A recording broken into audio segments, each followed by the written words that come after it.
Hoje eu quero conversar com os irmãos sobre o lado positivo da paciência.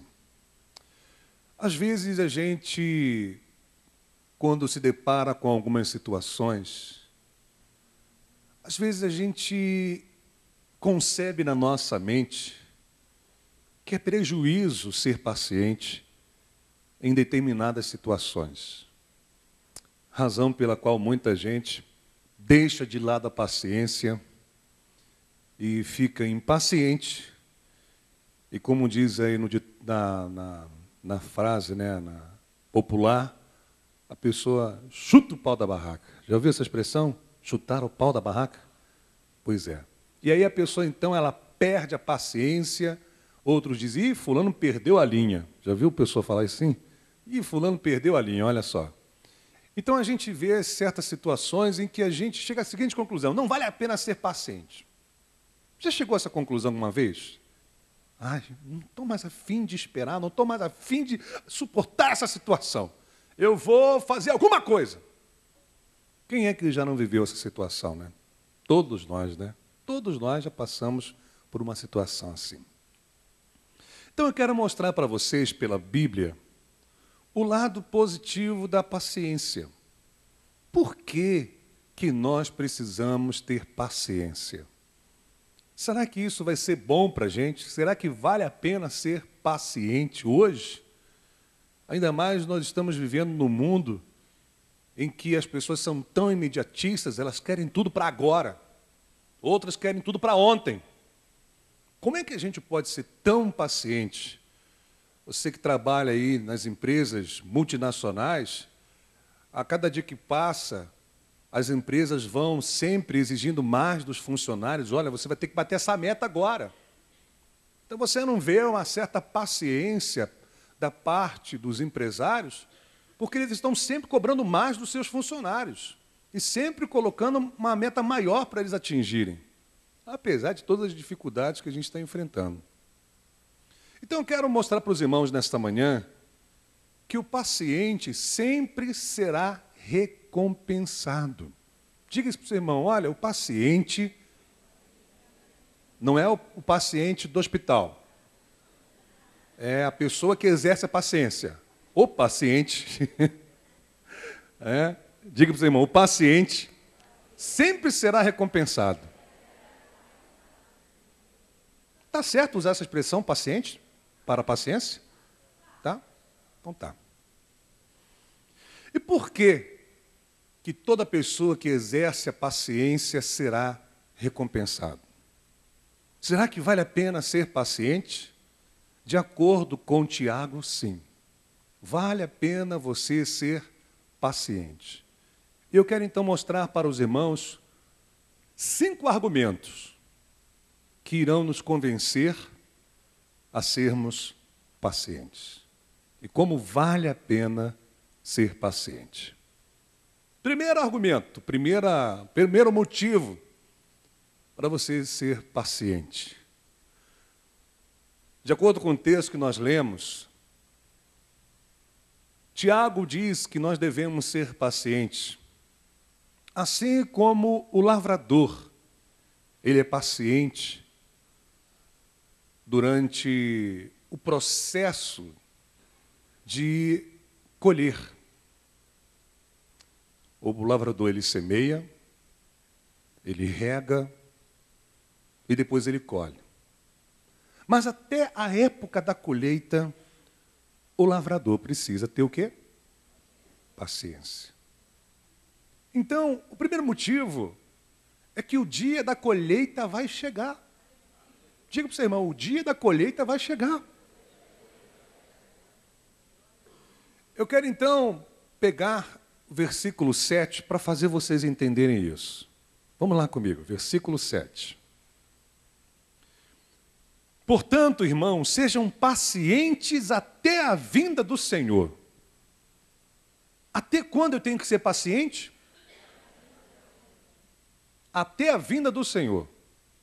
Então a minha paciência, ela tem que ser permanente. Ou seja, se Jesus não voltar até você morrer, até morrer você tem que ser paciente.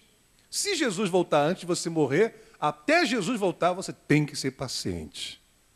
Por quê? Aí o autor, então, ele usa a ilustração de um agricultor. Ele diz assim: vejam como o agricultor aguarda que a terra produza a preciosa colheita e como espera com paciência até virem as chuvas do outono e da primavera. Então vamos observar aqui algumas coisas importantes nesse texto. Mas antes de falar, diga mais uma vez para o seu irmão: o dia da colheita vai chegar. Alguém que está plantando alguma coisa boa na sua vida? Quem está plantando coisas boas na vida, diga um amém. Está plantando? Então, se você está plantando, irmãos, o dia da colheita vai chegar. A questão é que você não planta hoje e colhe hoje. Então vamos observar aqui algumas coisas importantes nesse contexto do versículo 7. Primeiro, o autor nos exorta a sermos pacientes. Veja o tom de ordem.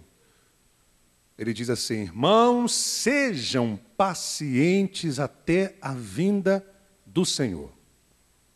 Essa expressão paciência no grego vem da expressão makrotúmeo. Makrotúmeo, no grego e no português, significa o quê? Ser de um espírito paciencioso, perseverar pacientemente e bravamente ao sofrer infortúnios e aborrecimentos. Essa palavra aborrecimento é familiar para você? Alguém que já tenha se aborrecido com alguma coisa ou com alguém? Opa! Então, segura aí, irmão. Outro significado de makrotúmio: ser paciente em suportar as ofensas e injúrias de outros. Nossa! Alguém que já foi ofendido, chateado? Makrotúmio diz que você tem que ser paciente dentro desse contexto, de você suportar as ofensas e injúrias de outros. Aí o autor ele usa como ilustração a paciência, repare, do agricultor. Todo agricultor tem que ser paciente. Pastor, eu não gosto de ser paciente, eu não sou paciente. Então você não dá para ser agricultor. Porque todo agricultor tem que exercer uma qualidade, uma virtude na sua vida: paciência. Observe. Por que isso? Porque o agricultor ele aguarda a colheita. O que o agricultor espera? Exatamente o dia do quê? Da colheita. Ele faz um grande investimento. Hoje, o agricultor ele investe em equipamentos, sementes, terras. Em todos os recursos que ele puder investir, ele investe. Mas nada disso interfere no tempo. Você pode ter os melhores recursos, os melhores equipamentos, não adianta. O agricultor, ainda assim, vai ter que esperar até o dia da colheita. Ele espera com paciência as chuvas do outono que fazem sementes germinar. Então, a primeira chuva que o agricultor espera, lógico que isso está no contexto lá da Palestina, do Oriente Médio, ele espera a chuva do outono. O objetivo dessa chuva é fazer com que a semente venha germinar. Aí depois ele espera as chuvas da primavera, que tem por objetivo beneficiar a plantação para produzir frutos. Só depois dessas duas chuvas, do outono e da primavera, é que ele sabe que ele vai colher. Então ele espera 2 estações. Está sentindo drama? Outono, 3, né? Outono, inverno e primavera. 3. 3 estações. Isso leva quanto tempo, mais ou menos, basicamente falando? cada estação tem quanto tempo? 3 meses, não é isso? 9 meses, filho. Até começar a colher. E isso depende da semente que ele está plantando, porque tem tipo de semente que leva anos para colher. Então, se ele semear uma semente que em questão de 9 meses ele pode colher, ainda assim ele vai ter que esperar 9 meses. Nossa, hein? Tem que ter muita paciência, né, gente? Muita paciência. Você precisa ter paciência porque as coisas não acontecem na hora que você quer. Você pode dizer para o seu irmão, você precisa ter paciência, irmão. Fala para ele assim, na boa, assim, amavelmente, irmão, você precisa ser paciente. As coisas não acontecem quando você quer. Ou acontece? Não acontece. Você acha que o seu marido vai mudar de ontem para hoje? Não. E você vai ter que semear muito no coração dele e vice-versa. Você acha que o seu trabalho vai melhorar assim de uma hora para outra? Não, você vai ter que se esforçar muito, se empenhar, se dedicar muito, talvez fazer investimentos, se o sujeito é empresário, e vai ter que esperar até que ele possa ter retorno daquilo que ele investiu. Não tem como, gente. Tudo aquilo que a gente planta, a gente precisa esperar o dia da colheita. Então, diga mais uma vez para o seu irmão, o dia da colheita vai chegar. Por que eu estou dizendo isso? Porque se o agricultor não tivesse certeza, convicção de que o dia da colheita iria chegar, não havia necessidade de ter paciência, irmãos. Então, o agricultor sabe que a sua paciência será recompensada quando? No dia da colheita. Então, diz a Bíblia que tudo aquilo que nós plantamos, nós colhemos. Você quer ver? Vai lá comigo, Gálatas 6. Gálatas, capítulo 6.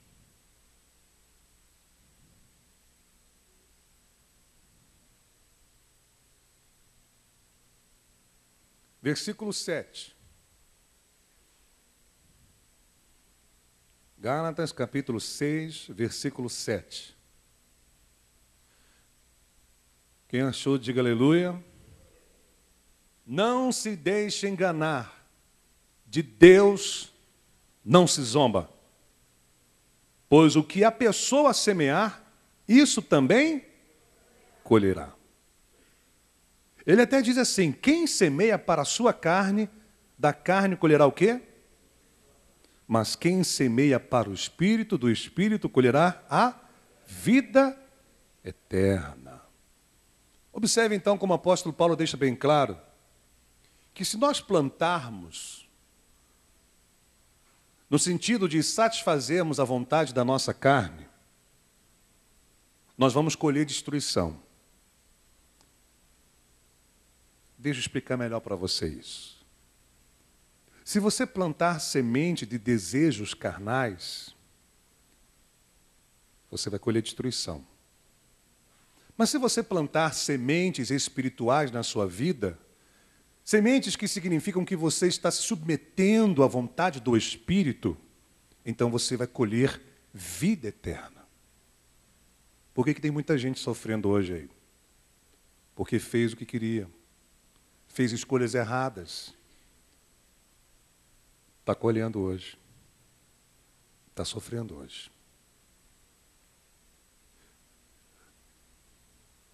Por outro lado, existem pessoas que plantaram a vontade de Deus.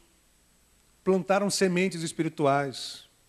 Hoje estão colhendo paz, alegria e ainda vão colher a vida eterna. Quem crê nisso, diga aleluia. Então a gente precisa parar para pensar sobre o que nós estamos semeando. Porque Paulo deixa bem claro aqui, querido. Olha o que é que ele diz. Voltemos lá, porque isso é interessantíssimo, esse texto, e você precisa guardar no teu coração. Não se deixe enganar, de Deus não se zomba, pois o que a pessoa semear, isso também colherá. Quem semeia para a sua carne, da carne colherá destruição. Mas quem semeia para o Espírito, do Espírito colherá a vida eterna.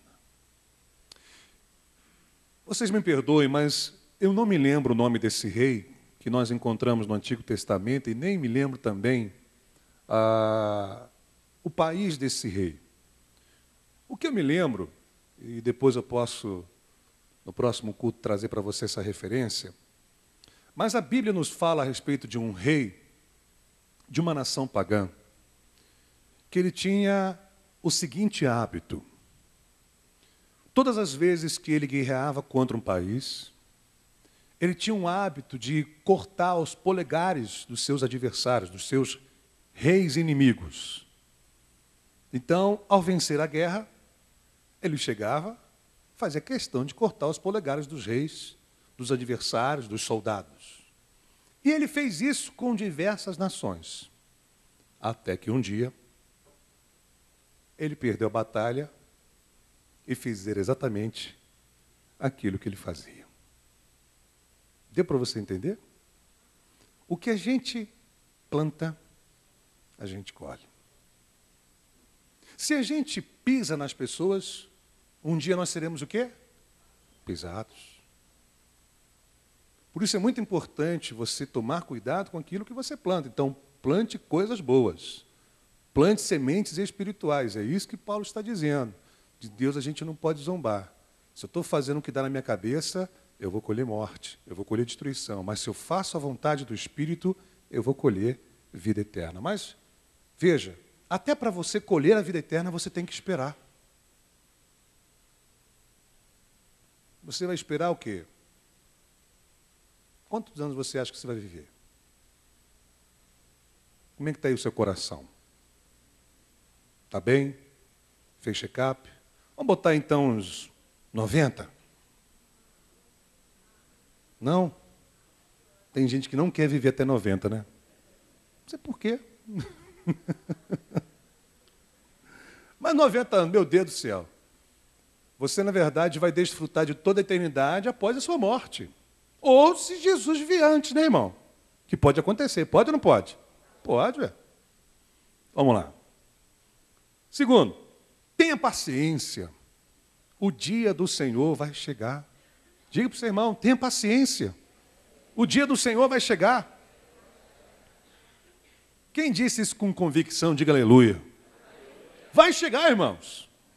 É o segundo argumento que Tiago usa. Vamos ver? Volte lá, Tiago, capítulo 5, versículo 8. Sejam pacientes e fortaleçam o coração, pois a vinda do Senhor está o quê? Próxima. Observe que ele deixa bem claro aos seus leitores que eles deveriam ser pacientes. Observe agora que no versículo 7, ele fala sobre a paciência do agricultor. Agora ele chama a atenção dos crentes. Sejam vocês também pacientes, assim como o agricultor, porque é o texto que está relacionado ao versículo 8. Sejam também, faz uma ligação com o agricultor. Pacientes e fortaleçam o seu coração, pois a vinda do Senhor está próxima. Olha que coisa interessante. Quando ele diz que nós devemos ser pacientes, é a mesma expressão, macrotúmio, a mesma usada lá no versículo 7. O verbo está no imperativo. E aí o autor, ele nos ordena a sermos pacientes. Sabe o que isso quer dizer, irmão? Paciência para os crentes não é uma opção, é um mandamento. Sabia disso? Como um cristão, eu devo ser paciente até a vinda de Cristo. Os mundanos, os não crentes, eles optam se vão ou não ser pacientes. Se eles julgarem que é necessário ser, que vale a pena, eles são. Se não quiser, então eles não são. Nós, porém, como crentes, não. Nós devemos ser pacientes porque é uma ordem. Captou a mensagem? E se eu não sou paciente até a vinda de Cristo, eu estou pecando. Você sabia disso? Porque o que é pecar, pastor? É desobedecer a um mandamento bíblico. Então, se a Bíblia me ordena ser paciente, e eu não sou paciente até a vinda de Cristo, eu estou o quê? Pecando. Pergunta para o seu irmão, sabia disso, irmão? Todas as vezes que nós perdemos a paciência diante de qualquer contexto da nossa vida, irmãos, nós estamos pecando e precisamos pedir perdão a Deus e confessar, meu Deus, eu perdi a cabeça hoje com meu colega de trabalho, me perdoa, Deus. Quem é que já fez isso? Quem é que já fez isso? Senhor, eu pequei hoje contra a minha mulher. Perdi a cabeça com ela. Falei o que não devia falar. Mas isso é pecado, quando a gente perde a paciência, irmãos, é isso que eu quero chamar a sua atenção. A paciência, ela tem que existir até a vinda de Cristo. Até a vinda de Cristo você tem que ser paciente. É uma paciência permanente. Pastor, isso quer dizer então que eu tenho que engolir sapo? Não, querido. Eu estou dizendo que você tem que engolir sapo, jacaré, elefante, girafa e tudo que você acha. Tudo que vier à sua cabeça aí. Não, mas pastor, paciência tem limite. Ih, filho, não tem não. Porque tem que ser até a vinda de Cristo. Então, para mim não dá para ser crente. Então, esquece cristianismo, porque se você quer ser crente, você vai ter que ser paciente. E se você não for paciente, pessoas pacientes não entram no reino dos céus. Sabia disso, irmão? Por quê, pastor? Porque a paciência é fruto do Espírito Santo. Só as pessoas espirituais é que entrarão no reino dos céus. Repare o que diz o texto lá em Gálatas, no capítulo 5, para você entender aonde eu quero chegar. A impaciência, ela é fruto da carne, meus irmãos. Toda pessoa impaciente, ela normalmente tem como característica a ira. Vai lá comigo. Gálatas, capítulo 5, versículo 19.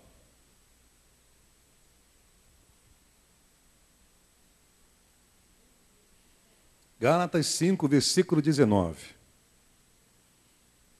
Quantos acharam? Digo amém. Ora, as obras da carne são manifestas: imoralidade sexual, impureza e libertinagem, idolatria e feitiçaria. Repare agora o que ele vai dizer: ódio, discórdia, ciúmes, ira, egoísmo, dissensões, facções e invejas. Repare que ele pegou alguns sentimentos, né? E ele diz assim: embriaguez, orgias e coisas semelhantes, e eu os advirto, como antes te adverti, que aqueles que praticam essas coisas não herdarão o reino. O iracundo, ele é impaciente. Toda pessoa que se ira facilmente, ela é impaciente. E olha só o que ele diz, continue comigo aí. Versículo 22, mas o fruto do Espírito é o quê? Amor, alegria, paz, paciência. Olha aí, olha aí, olha aí. Fala para o seu irmão, paciência é fruto do Espírito Santo. Sangue do Cordeiro.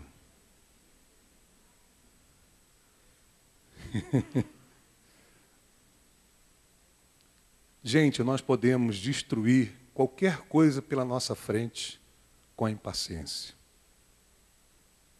Você pode perder um emprego por ser impaciente, você pode perder uma amizade por ser impaciente, você pode perder um casamento por ser impaciente, você pode perder coisas importantes por ser impaciente. Pode ou não pode? Lógico que pode. Você está compreendendo o lado positivo da paciência? Vale a pena você suportar, vale a pena você esperar, vale a pena você aguentar, porque você vai ser recompensado. E só aqueles que suportam o sofrimento até a vinda de Jesus é que serão recompensados. Entendeu? O autor ordena os crentes a fortalecerem o coração por dois motivos. Primeiro, por causa da vinda de Cristo. Segundo, por causa da brevidade desta vinda. Ele diz assim, olha, até a vinda de Cristo, que está o quê? Próxima. Jesus está voltando. E segundo os autores sagrados, está próxima. E quem crê nisso, diga amém. Terceira razão pela qual vale a pena a gente ser paciente. O dia do juízo vai chegar. Diga comigo, o dia do juízo vai chegar.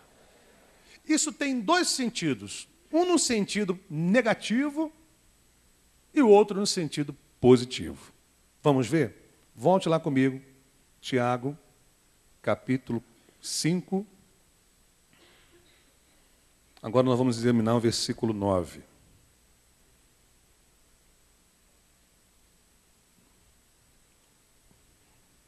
Tiago, capítulo 5, versículo 9.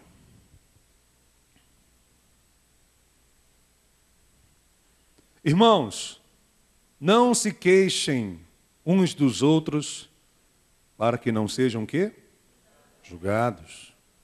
O juiz já está às portas. Sentiu o drama, irmãos? Irmãos, não se queixem uns dos outros, para que não sejam vocês julgados.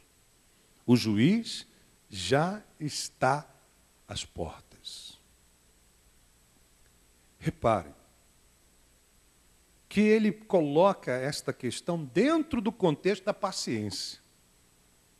Porque as pessoas que não são pacientes, elas naturalmente se queixam de outras pessoas. Por várias razões. Mas ao se queixar de pessoas, essa pessoa ela está comprometendo a vida dela no dia do juízo. Porque ela vai ser julgada. Olha que coisa interessante. Este é o lado negativo do dia do juízo. Porque se eu me queixo das pessoas e reclamo e murmuro das pessoas, e as critico, e as condeno, e digo assim, tomara que fulano vá para o inferno. Já viu alguém falar assim? Normalmente quando a pessoa fala assim é porque ela não está no dia paciente. Ela fala o que dá na cabeça. Ela está irada. Ela está indignada, ela está revoltada. Então ela diz que o fulano vai para o inferno. Nossa, irmão, isso é perigoso. Fala para o teu irmão, isso é perigoso. Porque se eu já estou mandando alguém para o inferno, é sinal de que eu já estou condenando a pessoa. No dia do juízo, esse negócio vai ficar feio para o meu lado, irmãos. Porque quem somos nós para mandar alguém para o inferno? Seja lá quem for. Então o autor ele diz o quê? Gente, não se queixem uns dos outros, para não serem julgados. O juiz já está às portas. Ó, já está vindo aí, ó, está chegando. Quem é o juiz? De quem você acha que o autor está falando desse juiz? Hã? Jesus. Porque quando Jesus vier, ele vai vir como juiz. E Deus já estabeleceu quem vai julgar toda a terra. É Cristo Jesus. Se não me falha a memória, deixa eu confirmar aqui rapidamente. Deve estar lá em Atos, no capítulo 2. Deixa eu ver se é esse texto mesmo. É muito texto para a gente memorizar, né, irmãos? Mas Pedro, ele falou algo muito importante para... Cadê? Deixa eu só encontrar aqui. Capítulo 2. Não, não é aqui que ele fala, não. Pensei que fosse no versículo 36. Portanto, que todo Israel fique certo disso, esse Jesus a quem vocês crucificaram, Deus o fez Senhor e Cristo. Mas não é não. Eu vou ficar devendo essa para vocês. Depois eu vou encontrar aqui. Depois eu vou me lembrar aqui. Mas lá em Atos, numa passagem que eu não me lembro agora, eu não me lembro também se foi Paulo ou se foi Pedro que disse, que Deus fez de Cristo juiz de toda a terra. E há algumas passagens bíblicas que mostram que quando Jesus voltar, vai voltar para buscar os seus, mas vai voltar também como juiz para julgar a todos. Por isso que o autor diz que o juiz está às portas. Porque quando Cristo voltar, ele vai voltar para julgar a todos. Quem entendeu, diga amém. Então a gente tem que ter muito cuidado, irmãos, com as coisas que a gente fala dos outros. Então, olha só, o autor revela que o juiz já se aproxima. E aí está o lado positivo da questão também. Porque se eu me queixo de pessoas, é porque alguma coisa que eles estão fazendo não está me agradando. E por isso que estou tentado a perder a paciência. Por isso que então eu me queixo, eu reclamo, eu murmuro. Pô, fulano fez isso, pô, ciclano fez aquilo, pô, Beltrano fez aquilo outro. E aí você começa aquele processo de queixas, e queixas, e queixas, e queixas. Porque é provável que você esteja sofrendo uma injustiça. É provável que a pessoa que você está se queixando dela está fazendo algo de errado contra você. E aí a vontade que dá de a gente chegar, né, irmãos, e fazer justiça com as próprias mãos. E julgar, condenar e fuzilar logo a pessoa. Pronto, acaba o problema. Não é verdade? É ou não é? É, ué. Mas sabe o que está implícito aqui nessa ideia também? Uma vez que o juiz está às portas, significa que a sua causa, irmão, em relação a essa questão com essa pessoa, ela vai ser julgada pelo Senhor. Por isso que não vale a pena a gente se queixar, nem a gente retribuir mal com mal. Sabe por quê? Porque a vingança pertence a quem? Então deixa tudo na mão de Deus. E às vezes a gente pode usar a vingança de várias maneiras. A gente pode usar a vingança de diversas formas. Uns tiram a vida, outros prejudicam as pessoas direto ou indiretamente, aquelas que lhes fizeram mal. E outros falando alguma coisa. Então nós temos diversas maneiras da gente aplicar a vingança. Não é verdade? Na verdade, nós somos especialistas em aplicação de vingança. Olha, tem umas que são mais espertas, mais habilidosas nessa área. É impressionante como que as pessoas elas conseguem, de uma forma muito inteligente, aplicar a vingança em alguém. Mas a gente não pode esquecer que o juiz está às portas. Então vamos deixar a justiça com o juiz. Amém, irmãos? Põe essa pessoa na mão de Deus. Faça o que Paulo diz em Romanos 12. Não retribua mal com mal. Porque a gente vence o mal com o bem. Pelo contrário, se o teu inimigo tiver fome, dá-lhe de comer. Se tiver com sede, dá água para o bichinho beber. Dá, irmão. Porque fazendo isso, diz o texto, você amontoará brasas vivas na cabeça dele. E o Senhor vai te abençoar. Quem crê nisso, diga amém. Então, irmãos, isso é uma ótima notícia. O juiz está chegando. E ele vai julgar todos. E olha, ele é um justo juiz. Vai julgar todos segundo o que elas fizeram, o que elas falaram, o que elas pensaram. Não tem como a pessoa escapar do juízo de Deus, não, querido. Por isso que a gente precisa aprender a exercer misericórdia Como o autor, esse mesmo autor diz na sua carta, os misericordiosos prevalecerão no dia do juízo. Porque se eu fui misericordioso com as pessoas que me ofenderam, Deus, no dia do juízo, também será misericordioso comigo. Como é que você quer ser julgado? Com rigor ou sem rigor? Você quer, no dia do juízo, ser punido severamente? Ou você quer alcançar a misericórdia desse juiz? Depende de como você lida com os seus ofensores. Quem entendeu, diga amém. Quarta razão. Verifique, por gentileza, se o seu irmão à direita e à esquerda está acordado.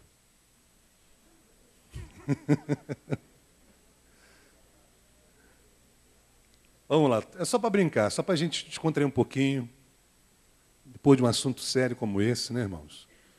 A tensão vem, a gente fica meio tenso nessa hora.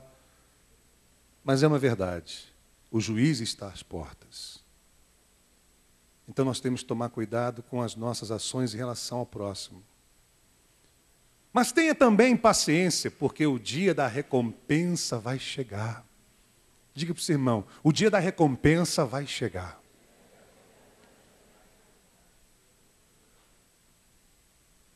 O versículo 10, volte lá comigo, por favor.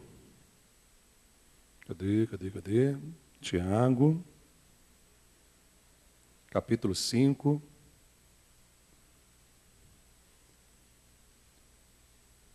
Versículo 10. Irmãos, tenham os profetas que falaram em nome do Senhor como exemplo de paciência diante do sofrimento. Agora, o autor usa os profetas como exemplo de paciência. Profetas do Antigo Testamento. E a palavra no grego aqui, usada na expressão paciência, é macrotúmia, que significa paciência, tolerância, constância, firmeza, perseverança e longanimidade. Todos os profetas do Antigo Testamento foram pacientes, porque todos eles, sem exceção, foram perseguidos. Todos eles sofreram porque pregavam a palavra de Deus. Todos eles foram maltratados, rejeitados, porque falavam a verdade. E o povo que estava em pecado não gostava disso. Então isso causava uma reação. E olha que eles pregavam para os seus compatriotas. Profetas judeus pregavam para os judeus. Mesmo sangue, do mesmo povo. Mas mesmo assim, eles sofreram perseguições. Então o que o autor diz? Sejam pacientes como os profetas do Antigo Testamento, que suportaram as perseguições por pregar a palavra de Deus. Porque o que aqueles homens falavam? O que Deus mandava. Então Deus mandava, eles falavam. E porque eles pregavam o que Deus mandava, o povo se levantava contra eles. Se você ler Hebreus capítulo 11, versículo 36, você vai ter uma ideia do que esses homens passaram. E por que Tiago usa eles como exemplo de paciência. Vamos dar uma olhadinha lá, rapidinho? Vai lá comigo. Hebreus, capítulo 11, a partir do versículo 36.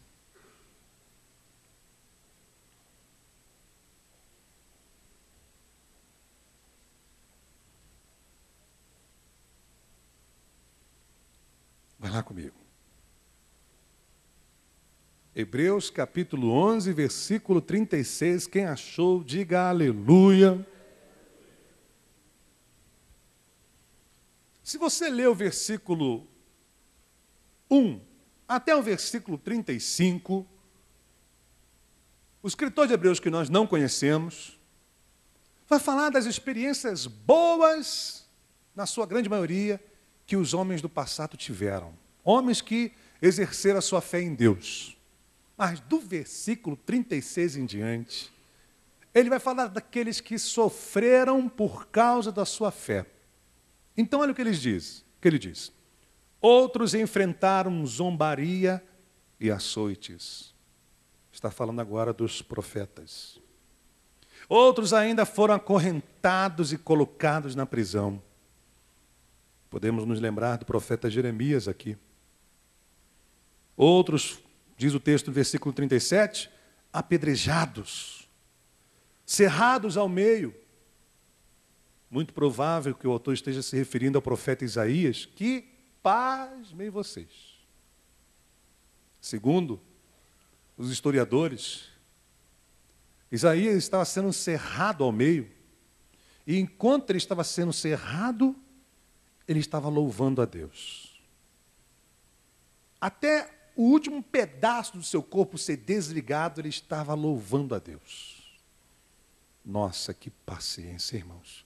Como é que aquele homem suportou ser cerrado ao meio e louvando a Deus, até que o último pedaço do seu corpo fosse desligado e morresse? Meu Deus, hein? E Jeremias, que fez de tudo para abrir os olhos do seu povo, para que o povo não sofresse um exílio, pregava, sofria porque o seu povo estava perdido e se afastando mais e mais de Deus. Pensando no bem-estar do povo, ele pregou a palavra de Deus. Só que o povo não entendeu, não acreditou, se deixaram levar pelos falsos profetas, que diziam que coisas boas viriam. Quando eles estavam em pecado, como é que alguém pode pensar que em pecado coisas boas vão vir para a vida dele? E aí Jeremias pregava, se arrependam, parem com isso, porque senão vocês vão ser levados cativos para uma outra terra que vocês não conhecem. Ó, entrou por aqui, saiu por aqui. Sabe o que eles fizeram, irmãos?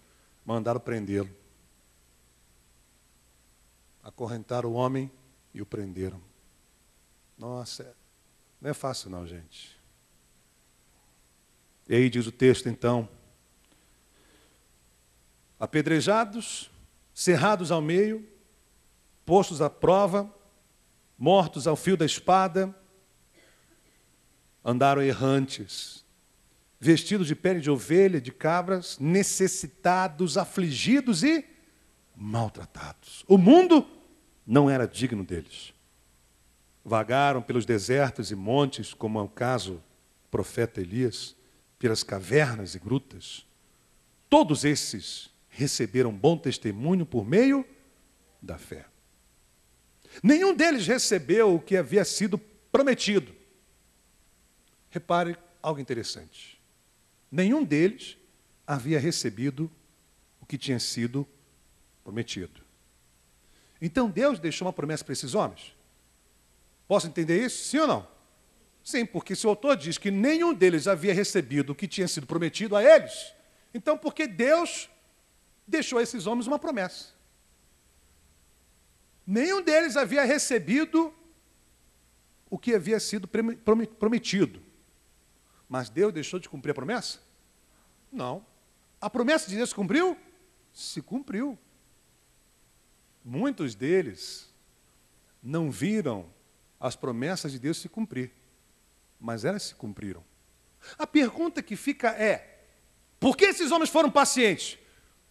Porque eles tinham uma convicção de que aquilo que Deus havia prometido iria se cumprir. Qual era a recompensa desses homens? A promessa de Deus se cumprir. Mas muitos deles não tiveram a oportunidade de ver a promessa se cumprir, mas elas se cumpriram. Sabe por quê? Porque o que Deus promete, Ele cumpre. E qual é a recompensa do profeta? Ver a promessa se cumprir. Ele suporta uma prisão, uma humilhação, uma zombaria, açoites, espada, e todo tipo de sofrimento, porque ele tem aquela expectativa de que aquilo que ele profetizou pela palavra de Deus vai se cumprir. Nossa, irmãos. Volte lá em Tiago, no capítulo 5, por favor.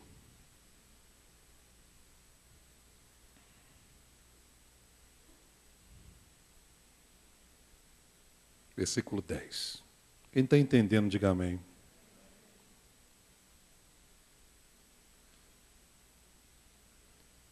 Esses homens esperavam o cumprimento das suas profecias,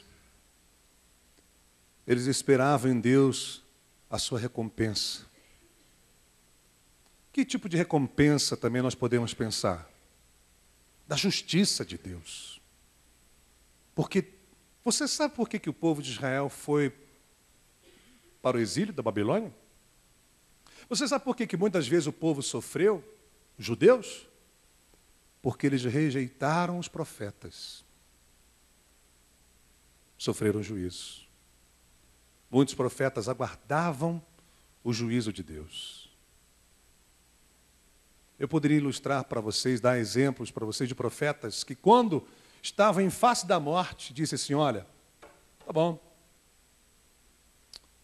vocês vão me matar, mas vocês vão ver que o que eu falei é verdade. Olha só, certeza que aqueles homens tinham de que ia acontecer o que eles haviam profetizado. E matavam. E depois que ele morria, Deus cumpria a palavra dele. Por isso que eles sofriam todo tipo de sofrimento. Eles esperavam em Deus a recompensa. Que recompensa? De que aquilo que eles haviam profetizado pela palavra de Deus ia se cumprir. E que Deus também ia julgar cada um dos seus perseguidores. Nossa, irmãos. Quem está entendendo, diga amém. Quinto e último lugar. Tenha paciência. O dia da restituição vai chegar. Diga para o seu irmão, o dia da restituição vai chegar. Diga aleluia. Diga glória a Deus. Olha só o último exemplo que Tiago usa. O exemplo de Jó. Versículo 11. Como vocês sabem, nós consideramos felizes aqueles que mostraram perseverança. Vocês ouviram falar sobre a paciência de Jó e viram o fim que o Senhor lhe proporcionou. O Senhor é cheio de compaixão e... Observe como o autor enfoca na vida de Jó, não o início nem o meio, mas o fim que ele teve. O que Deus lhe proporcionou. Ele diz, vocês ouviram falar sobre a paciência de Jó e viram o fim que o Senhor lhe proporcionou. Qual foi o fim que o Senhor lhe proporcionou? A restituição. De quê? De tudo que ele havia perdido. Deus deu em dobro os filhos que ele perdeu, os bens que ele perdeu. Está falando de restituição. Por que Jó foi paciente? Porque ele entendia que Deus tinha poder para mudar aquela situação dele. E Deus mudou. Porque ele entendia o seguinte, que Deus é longânimo, Deus é misericordioso, Deus é amor. Porque esse argumento que o autor apresenta aqui, dentro do contexto de Jó. O fim que o Senhor lhe proporcionou, o Senhor é cheio de compaixão e misericórdia. Havia alguma ideia na cabeça de Jó para entender o seguinte, espera, a minha vida não vai acabar assim não. Porque o Deus a quem eu sirvo é um Deus cheio de compaixão e misericórdia. Alguma coisa boa ele vai fazer por mim, não é possível. E deu o fim que deu. Deus foi tão misericordioso, tão compassivo com ele, que deu em dobro tudo que ele perdeu.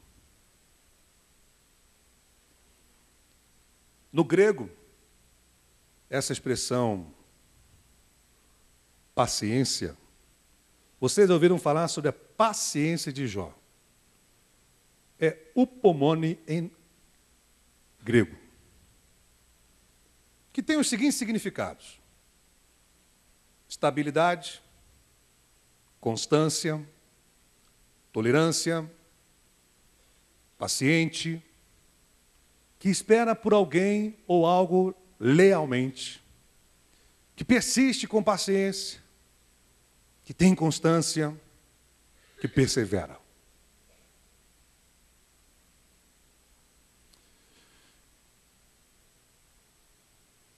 Se você olhar para a vida de Jó, você vai ver que no início, quando ele perde tudo, todos os bens, todos os filhos, diz o texto que ele diz assim, olha, vamos ler, melhor, né, para a gente ler, né, para a gente falar o que é certo, direitinho. Vai lá comigo, Jó.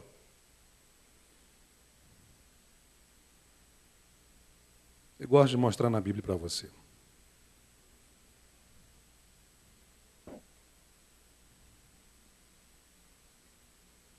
Jó, capítulo 1.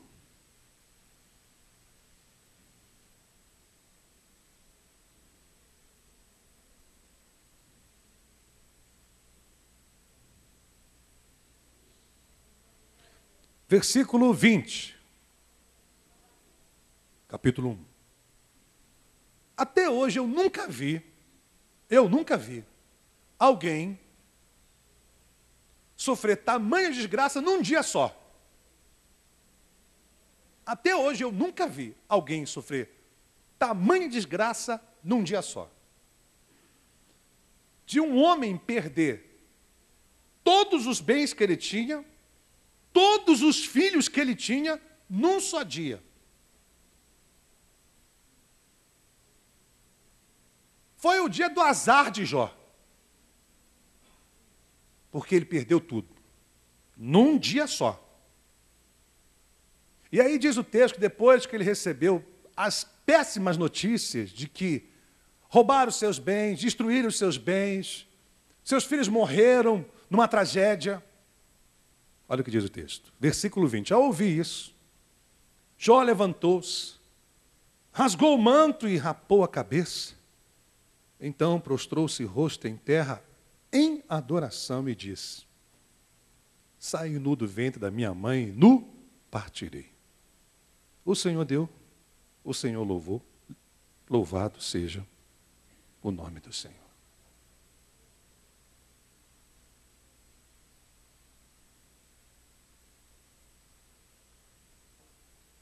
Caramba, hein, gente? Que fé, né? Que paciência. Irmãos, ele não perdeu um filho, não, irmãos. Ele perdeu todos os filhos. Ele não perdeu um bem, não, irmãos. Ele perdeu todos os bens. Se você estivesse no lugar de Jó, será que você faria o que ele fez? Se prostrar no chão, em adoração, e declarar com a sua própria boca, o Senhor me deu, o Senhor levou, louvado seja o nome do Senhor. É, irmão? Vai me dizer que neste dia Jó não foi paciente? Foi ou não foi? Foi porque ele suportou tudo aquilo e ainda abriu a boca e louvou a Deus. Nossa! E tem gente que perde um filho, que perde a mãe, que perde o pai. Ih, irmão, o sujeito perde a cabeça. Começa a falar um monte de coisas que não deve. E começa a colocar em questão Deus. Mas se Deus fosse Deus, Ele teria ouvido a minha oração e não teria deixado meu pai morrer, meu filho morrer, minha mãe morrer. Essa desgraça aconteceu. Onde que está a bondade de Deus nisso tudo, pastor? Ora, ora, ora. A visão de Jó era perfeita sobre Deus. Deus me deu, Deus levou, louvado seja Deus. Será que você teria estrutura, depois de na semana passada você ter perdido o emprego, o direito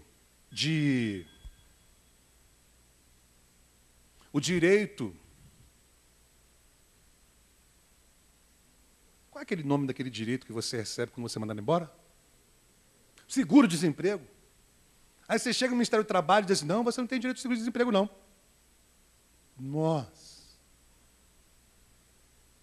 Aí você chega em casa, deu uma enchente, levou tudo que você tinha. E foi exatamente no dia de culto. Será que você ia naquele dia à igreja para louvar a Deus, irmão? Ah.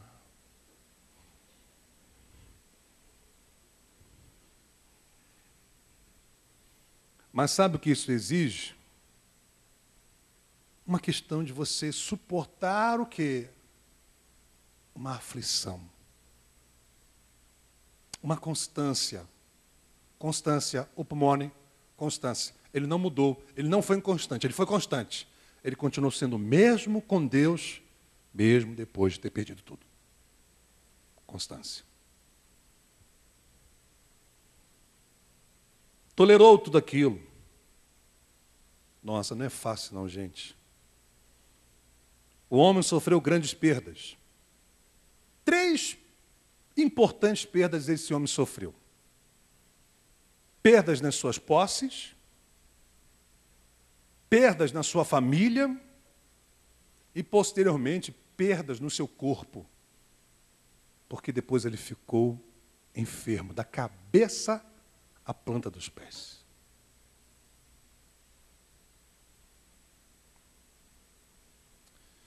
Vou lhe contar uma história triste. Eu conheci um jovem. Alguém tem problema de coração aqui? Não? Tranquilo? Vai aguentar a história? Eu conheci um jovem, e ele já era crente já há um bom tempo. Já o conhecia de uma outra igreja. E ele foi para a nossa igreja. Um jovem muito dinâmico, muito ativo na igreja, muito alegre, participava no serviço da igreja, evangelizava, pregava, fazia parte do louvor, trabalhava dinamicamente na igreja. Gente, você dizia, rapaz, que cara de Deus é aquele rapaz, que homem de Deus é aquele homem. Quem dera se todos os jovens da igreja fossem assim. Mas um belo dia, esse jovem, já casado, o seu carro enguiça numa das vias de alta velocidade no Rio de Janeiro. Ele encosta o carro e vai então colocar uma sinalização para não causar um acidente. Só que ele sofre um acidente. Um carro pega ele e atropela. E a sua perna é comprometida. Ele perde a sua perna. E um dia eu chego lá no hospital para visitar esse jovem. Irmãos, imagina que a entrada do quarto é ali no hall. Daqui, eu já ouvi aquele jovem gritando e blasfemando contra Deus. Daqui. Mas ele berrava tanto, mas ele gritava tanto. Xingava a Deus de tudo que era nome. Eu falei assim, gente, quem é esse que está falando isso? E eu fui entrando e a voz foi aumentando. E quando eu cheguei no quarto, quem estava blasfemando contra Deus? Aquele jovem. Porque perdeu uma perna. Sentiu?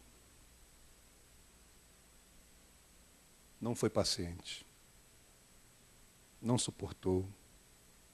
Não foi constante. Não perseverou. Triste isso, né? Ele que antes abria a boca para louvar a Deus. Nossa, naquele dia de sofrimento. Gente, eu nunca vi, nem um endemoniado, eu ouvi falar o que aquele jovem falou. Não vale nem a pena, não tem nem coragem de falar o que ele falou. Mas olha, estou falando de algo que eu vi e ouvi. Agora você imagina, você perder tudo que você tem.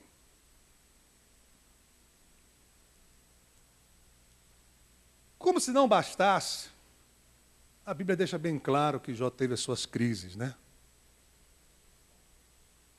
Teve as suas indagações. E aí um belo dia, então, Deus, diz o texto, numa espécie de tornado aparece para Jó. E do meio do tornado ele fala com Jó. Jó, você está aí querendo saber, né? Cheio de perguntas, querendo saber de tudo isso. Vamos lá, vou te fazer algumas perguntas. Se você me responder, eu respondo as suas perguntas. E Deus começou a fazer uma bateria de perguntas. Depois que Deus encerrou as suas perguntas, Jó ainda estava sofrendo e teve uma reação inesperada. Você percebe isso lendo o capítulo 42. Vai lá comigo.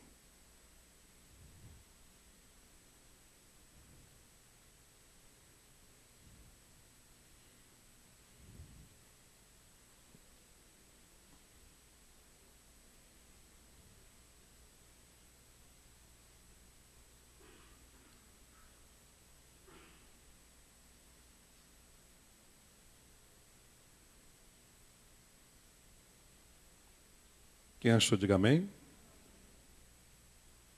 Certamente essa mensagem vai requerer de você paciência.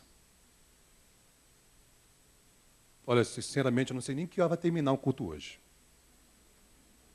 Vai dizendo para você, irmão, tenha paciência, irmão.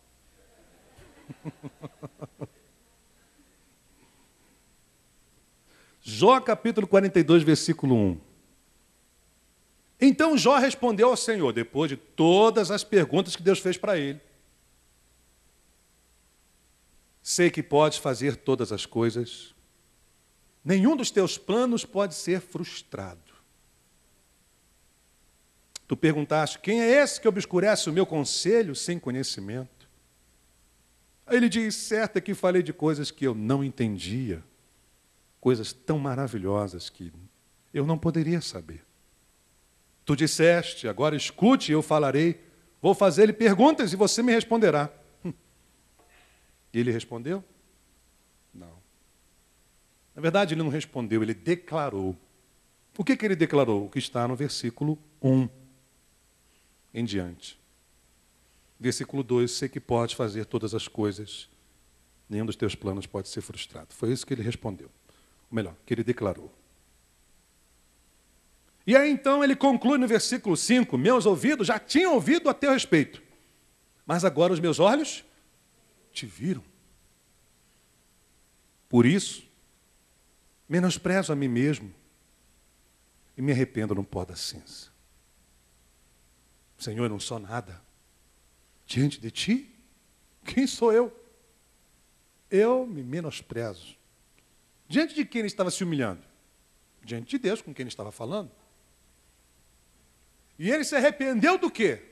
Se arrependeu das perguntas que ele fez, das suas crises. Mas não esqueça que ele ainda estava sofrendo. Ainda estava sofrendo. Porque só depois que Deus pediu aos grandes amigos de Jó, gente fina, versículo 7, veja o que diz. Observe que isso foi uma sequência posterior à experiência de Jó ouvindo Deus. Porque o autor, no versículo 7, deixa isso bem claro. Depois que o Senhor disse essas palavras a Jó,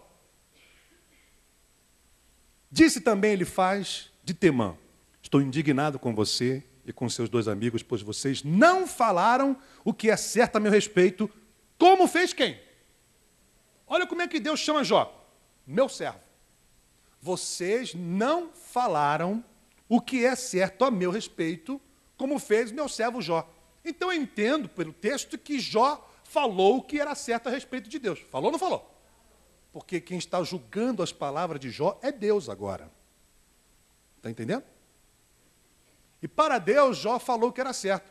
E falou certo, com certeza, porque quando ele diz, sei que tudo pode, e pode mesmo. Que nenhum dos teus planos pode ser frustrado, e não pode mesmo. Falou que era certo. Mas os seus amigos não. Então o texto diz no versículo 8, vão agora até o meu servo Jó. Olha a moral de Jó. Sente a moral de Jó. vão agora até o meu servo Jó. Se Jó era servo de Deus, então por que Jó estava servindo a Deus? Estou correto? Levem 7 novilhos e 7 carneiros, e com eles apresentem um holocausto em favor de vocês mesmos. Meu servo Jó orará por vocês. Você sabe o que Deus está falando com isso? Continue. Eu aceitarei a oração de quem? Dele. E não lhes farei o que vocês merecem pela loucura que cometeram. Vocês não falaram o que é certo a meu respeito, como fez meu servo Jó. Então ele faz de Temã, Bildade, de Suá e Zofar, de Naamate, fizeram o que o Senhor lhe ordenara. E o Senhor aceitou o quê?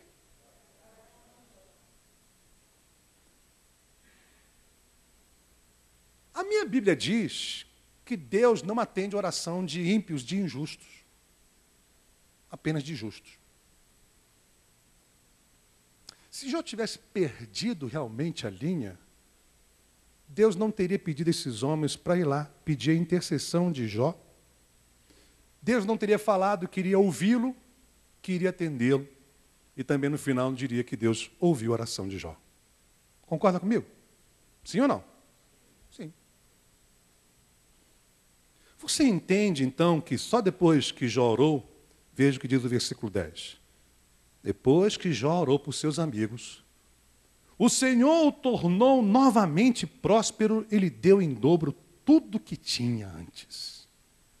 Sangue do Cordeiro, irmãos. Olha, Jó, ele ouviu tanta coisa, tanta acusação dos seus amigos. Você está assim, sabe por quê? Porque você é um incrédulo. Você está assim porque algum pecado você cometeu.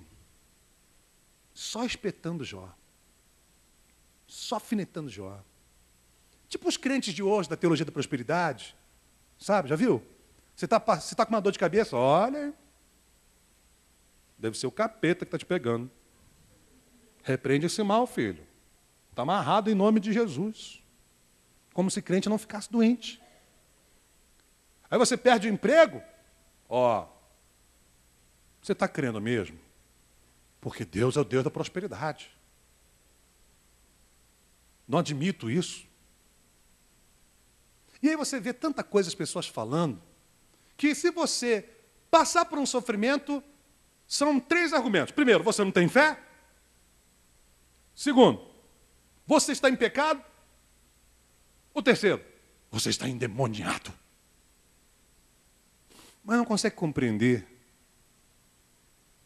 que todos podem e estão sujeitos ao sofrimento. Podem passar por sofrimento, estão sujeitos a passar por sofrimento. Até um servo de Deus, como foi o caso de Jó. Quem entendeu, diga amém. E Deus estava no controle de tudo. Agora, o pior é você ouvir isso dos seus amigos, te acusarem injustamente de uma coisa que não era verdade. E no finalzinho Deus diz assim, vá lá e pede para Jó orar por vocês. Vai depender da oração deles, a situação de vocês mudarem comigo. Agora você imagina os 3. Jó. Nós ouvimos a voz de Deus hoje, que nos pediu para lhe procurar e pedir a você que ore por nós. Irmãos, como um bom ser humano que eu sou, eu diria para eles o seguinte, sem vergonhas. Quer dizer que vocês falam que eu não tenho fé, que o capeta está em mim, que eu estou em pecado, e agora vocês vêm me pedir oração?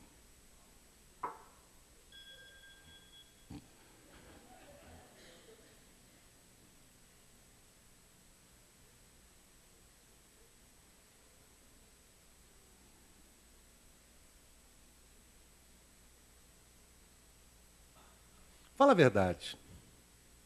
Não tem que ter um pouquinho de paciência para ouvir isso, aguentar isso, ainda ter que orar por eles ainda?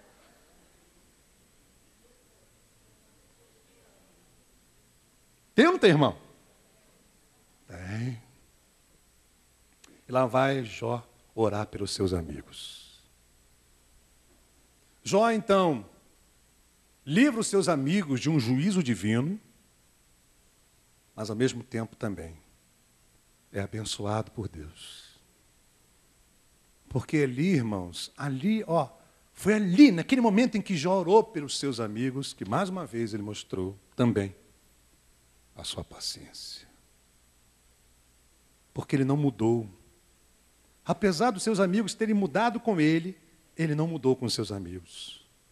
Abençoou os seus amigos. Deus lhe deu um final maravilhoso. Bom, pelo menos o texto sagrado deixa bem claro para a gente que o final da vida de Jó foi maravilhoso. E aí o texto, então, vai nos dizer que depois que Jó orou pelos seus amigos, o Senhor tornou novamente próspero e lhe deu em dobro tudo o que tinha antes.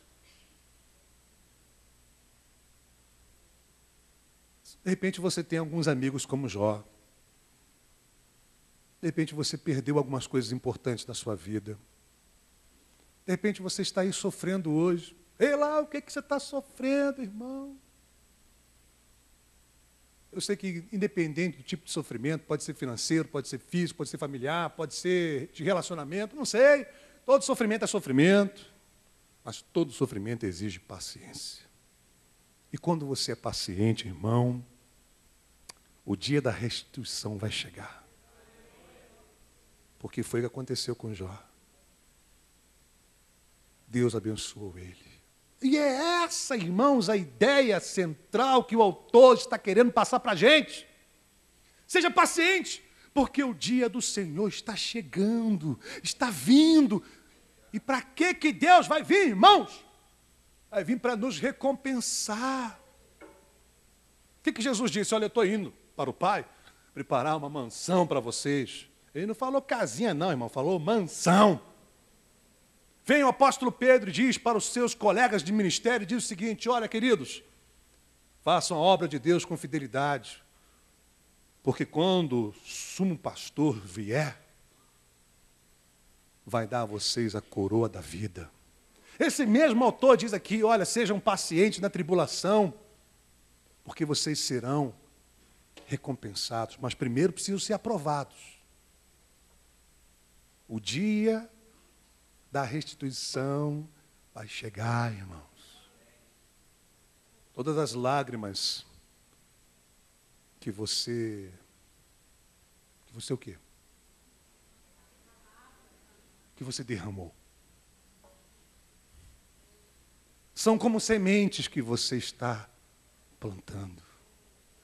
E no dia que ele vier, meu irmão, é o que Apocalipse diz, olha, ele vai enxugar dos seus olhos o quê?